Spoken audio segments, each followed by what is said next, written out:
Hello and welcome back to the YouTube channel of Bethel Evangelical Free Church Hanley. I'm Pastor Gervais Charm. This is another church in our tour of Leicestershire churches in a fairly small area, actually, this area of the Wolds, round about Waltham and Long Clawson. This is the church at Goadby Marwood, St Dennis Goadby Marwood. And it's quite a contrast to the previous church, which was one that had been quite modernised and reordered. This is still very much a Victorian interior with the Victorian pews. St Dennis has origins back in the 13th century. Certainly there was a church here then. The present building is largely 14th century with 15th century alterations, and then of course a massive great Victorian restoration. It's best known for Francis Peck, who was an antiquarian, who was the vicar here from 1723 to 1743. So best part of 20 years. And he is one of these men who, he writes an account of the history, archaeology, natural history of Leicestershire. These antiquarians, although we look back on them today and we look at them as being somewhat crude, shall we say, they were the forefathers of modern archaeology and local history, among other things. The church has, as with so many in this area, some connections with the Manners family, the Dukes of Rutland. Well, indeed, there's a family memorial stuck off in the end of an aisle down here. So we'll have a look around and see what we can see after all. So we're very much in ironstone country here again, although the interior they're using this more honey-coloured stone for the most part. The exterior is a lot of ironstone. The Victorians taken the plaster off the walls, which leaves then a very bare appearance, whereas in the Middle Ages they would have been the doom painting over the chancel arch and all the pictures of the saints, Christopher on the north wall, etc. And then after the Reformation, it would all have been whitewashed, and Bible texts would have been painted with probably the Ten Commandments around about the chancel arch or on one of the walls, and other improving texts. And of course the royal arms would have to be somewhere. The font is not at the back of the nave, it's here by the south door. And of course the idea is that baptism is the entry into the church. It's another one of these nice octagonal tubs carved with tracery. It has, as you can see, been rather damaged over the centuries, broken and put back together again. We have a tomb recess here which has been restored by the look of it. There's enough material that looks somewhat medieval, and this is a memorial to the Morawar, Ward, Beaumont and Villiers families who were lords of the manor here. There is here a medieval bench, and this is the oldest type of church seating. Some had backs, as this one does, others did not, so you couldn't lean back in your seat. Not, of course, that medieval preaching would involve a lot of, or that medieval services involved a lot of preaching. For the most part, it was the mass, and you would be up and down according to what you're supposed to be doing in the service. Behind the organ there is a collection of medieval glass, medieval and later glass. In fact, a lot of it is, well, some of it is, as you can see here, armorial. We've got a bishop here, we've got a saint here, and here we've got, I think, some more interesting stuff in that this is clearly post-medieval. In fact, it's 17th century, and there is King Charles the Martyr. So this is post restoration, King Charles kneeling with the crown and scepter. So if you ever visit here, make sure you look behind the organ, because that's where the collection of medieval glass is. Whether the glass was original to this building is another matter. It may be somebody's private collection. So back towards the font. and then off in this direction into the north aisle, because that's where we've got this enormous great memorial.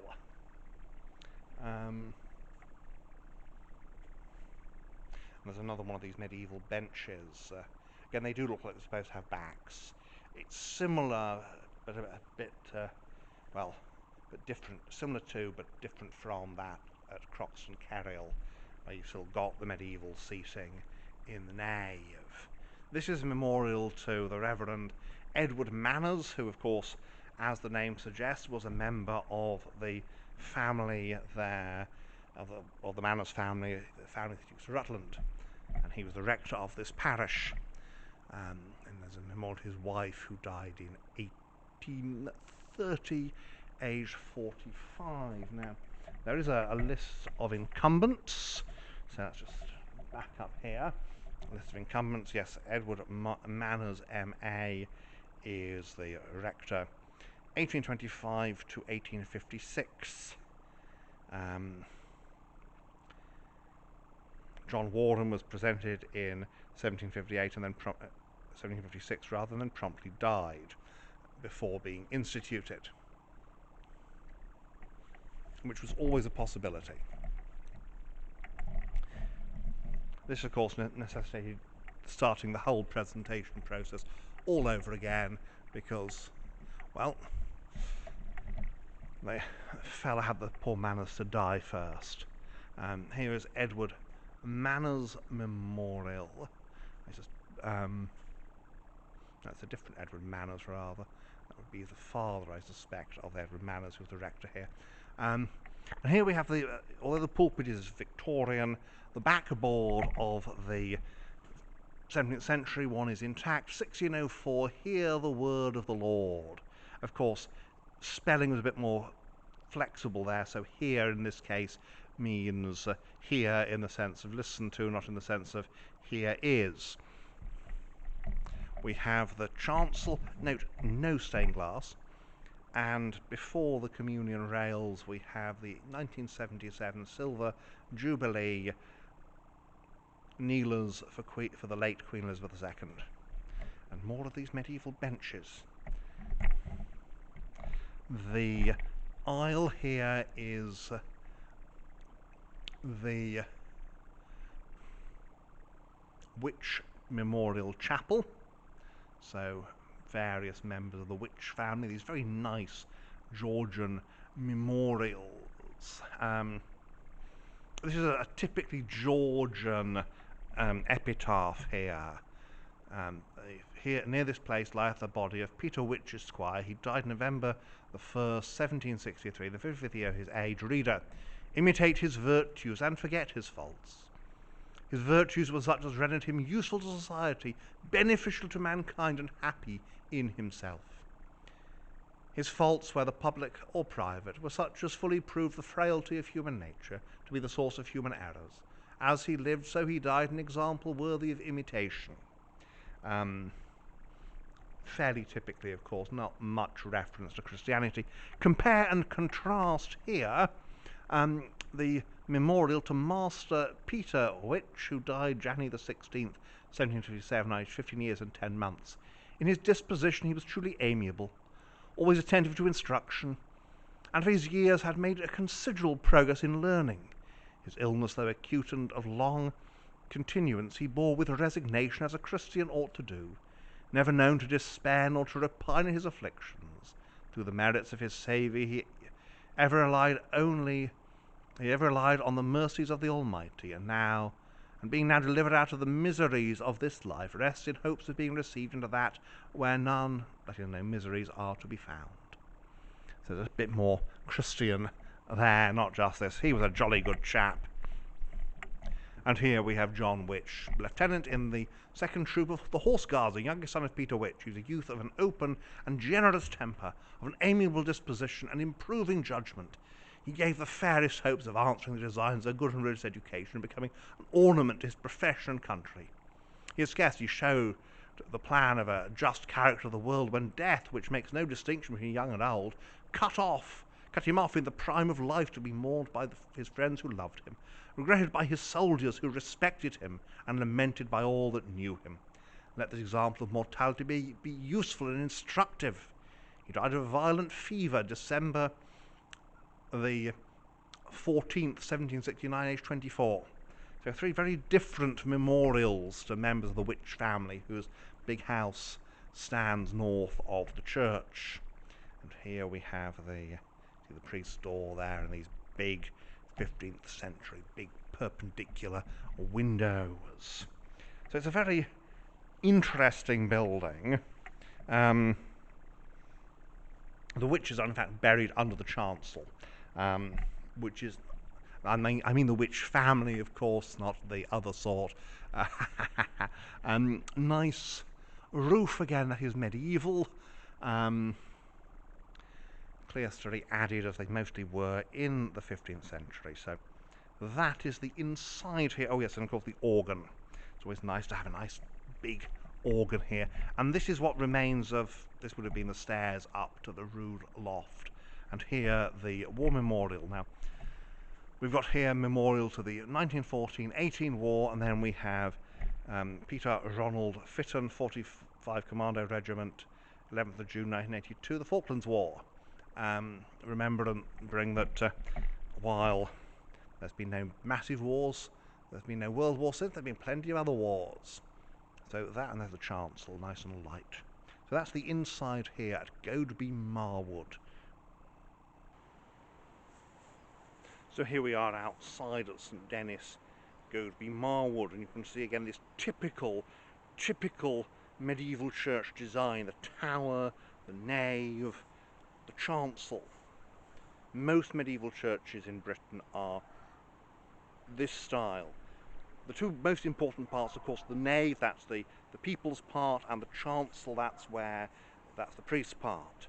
Now the dedication here is to St Denis, or to give him his proper name, St Dionysius. And of course some people start jumping down like loons, saying, oh, they made the Greek god Dionysius into a saint. No, he was a man who was named for the Greek god Dionysius, just as there's a St Bacchus, again, because, funnily enough, pagan parents named their children for their pagan gods. But when these people became Christians, they kept their existing names, and so we get St Dionysius. Well, let's have a look around and admire this building. Oh, by the way, that St Dionysius is probably not St Dionysius the Areopagite, the chap who was converted in Athens under the preaching of St Paul. Different man, same name. And so here we are. This, of course, is the south side, the main entrance front, with the porch, and you can see this wonderful gingerbread-coloured stone. You can just see peering over here. It's now a private house. This is the old rectory, of course, where Francis Peck and others lived. This is one of those parishes that was dominated by the big house. There would have been at some point a big house pew there. I suspect, in fact, that the witch aisle would have been the witch family pew, because that's often the case, that they would have the older members of the deceased members of the family buried under the floor, while the living members would sit on top to worship. We have a sundial with the slightly, well, more than slightly rusted iron gnomon, and inside the porch we've got those nice benches, which are very important, as I've said, for the fact that they would hold meetings and things in the porch, which was all very well when the weather was fine, but not so much when it wasn't. And these lovely old gravestones you can see here. We've got always apparently this is Thomas Tyas, who died in 1828, aged 84. Affliction soldiered on me seas and wore my strength away, which made me crave eternal life that never will decay.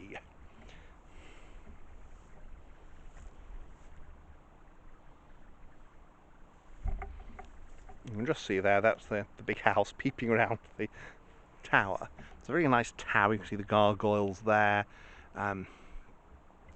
See, one of them's got a massive great water spout in his mouth. Because the thing with gargoyles is they are stone, and if you don't put some sort of lining in the spout, then it will erode away over time. It's a glorious Georgian facade on the big house, isn't it? Obviously still occupied because it may be flats, but it's obviously still in private hands, which is nice. It's said used rather, it's not.